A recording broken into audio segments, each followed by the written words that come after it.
Ottawa and Canada in general. Today we're focusing on a video blogger called Canada Next, which makes some excellent points on why Canada needs to focus on the Saab-Gripen relative to the F-35s and their decisions to purchase a new Canadian fighter jet. And this is what Canada Next had to say.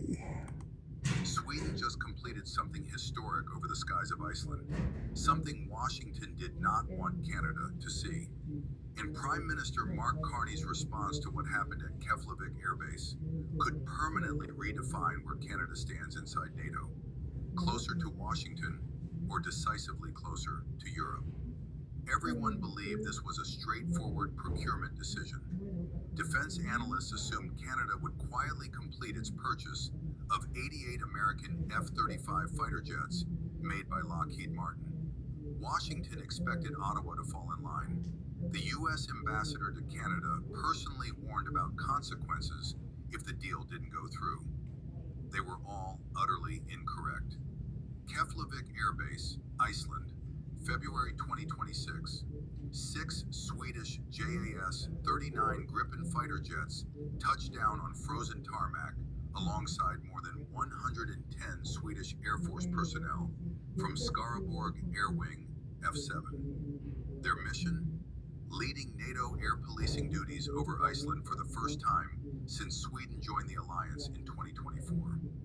Denmark contributed 4 F-35s to the same rotation. And right there, side by side on the same base, running the same NATO mission, 2 very different aircraft told 2 very different stories about the future of the alliance.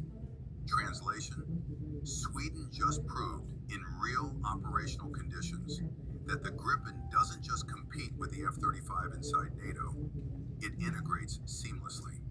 And they made sure Canada was watching.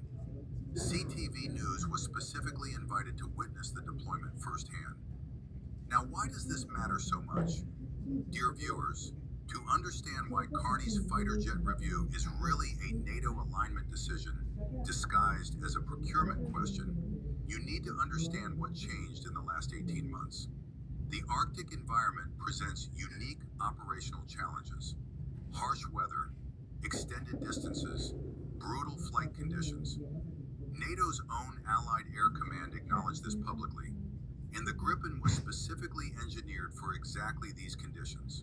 Swedish aerospace company Saab designed it to operate from short, improvised runways in freezing Scandinavian terrain. It requires minimal ground crew. Its maintenance footprint is a fraction of the F-35's.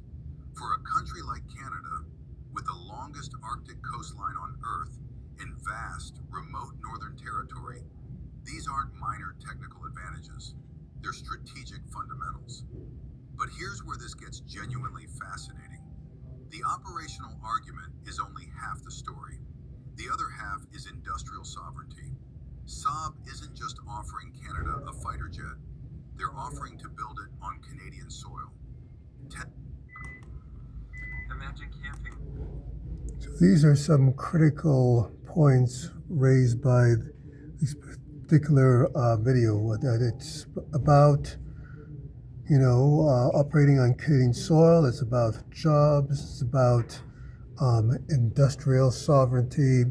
It's about Canada asserting itself in NATO. It's about going beyond the threats that Hoekstra is trying to present and the outrageous claims that the Gripen cannot operate within NATO and it is not up to par and all these types of arguments.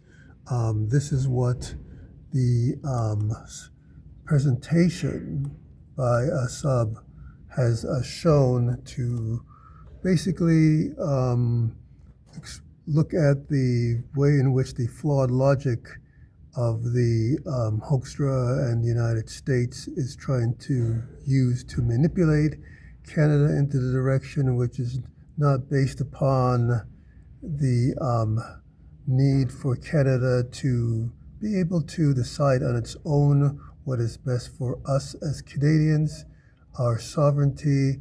It's trying to use arguments that are basically designed to render Canada a permanent military industrial colony of the United States.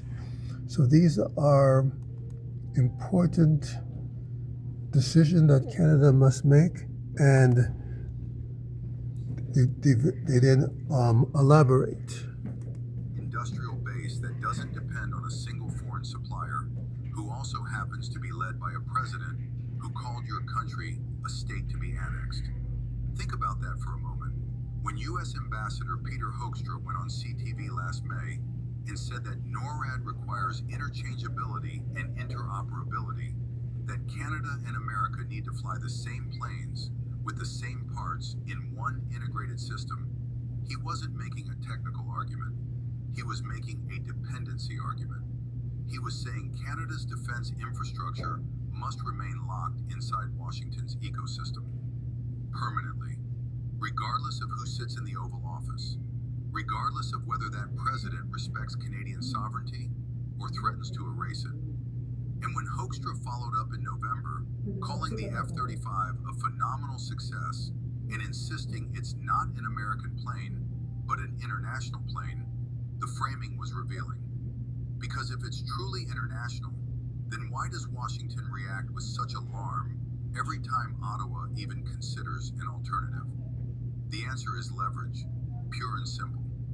Now let's talk about what's actually happening inside NATO right now, because this is critical context that most coverage completely ignores. NATO recently activated Arctic Sentry, a dedicated surveillance and military operation designed to boost security across the Arctic and the high north. This wasn't routine. This was a direct response to escalating military activity in the region, heightened tensions with Russia, and, let's be direct about this, the geopolitical instability created by President Trump's demands to acquire Greenland. Read that again. NATO launched a major Arctic security operation, partly because of provocative statements from a NATO member's own president. The alliance is simultaneously managing threats from Russia and managing unpredictability from Washington. That is the environment in which Mark Carney is making this decision. And Sweden's deployment to Iceland wasn't just a training exercise, it was a statement. Stockholm University professor Christoph Primat described Canada and Sweden as sister countries developing a closer partnership. His words were precise. He said Sweden and Canada look at each other the same way. They feel like fair players in international relations. Fair players. That phrase carries enormous weight right now, because what Canada is really deciding isn't which jet has better avionics or a higher service ceiling. Canada is deciding what kind of NATO member it wants to be. A subordinate partner locked into Washington's defense architecture, regardless of how Washington treats it, or a sovereign ally that builds its own industrial capacity while deepening relationships with like-minded European nations. So what do you think about this comment and this video from Canada Next?